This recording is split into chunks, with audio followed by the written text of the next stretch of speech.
Welcome to Sri Lalitha YouTube channel. ఈరోజు recipe వచ్చేసి తోటకూర ఫ్రై అండి. ప్యాన్ పెట్టేశాను, ఆయిల్ వేడి చేస్తున్నాను. ఆయిల్ వేడయిందండి.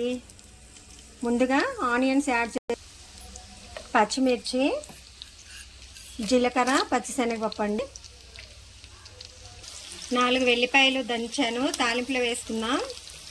యాడ్ చేసుకుందామండి. తోటకూర యాడ్ చేసుకుందాం. తోటకూర మీద మూత పెట్టకుండా ఫ్రై చేసుకున్నామండి. ఈ తోటకూర ఫ్రైకి హైలైట్ ఏంటంటే ఇది కరివేపాకు కారం పొడి అండి. 1 స్పూన్ వేసుకుందాం. అసలైతే ఆకుకూరలు మూత పెట్టి ఉడకనివ్వాలి, కాకపోతే ఫ్రై కాబట్టి సాల్ట్ యాడ్ చేసుకుందాం. టేస్టీ తోటకూర fry ready. Thanks for watching. Please do like, share and subscribe.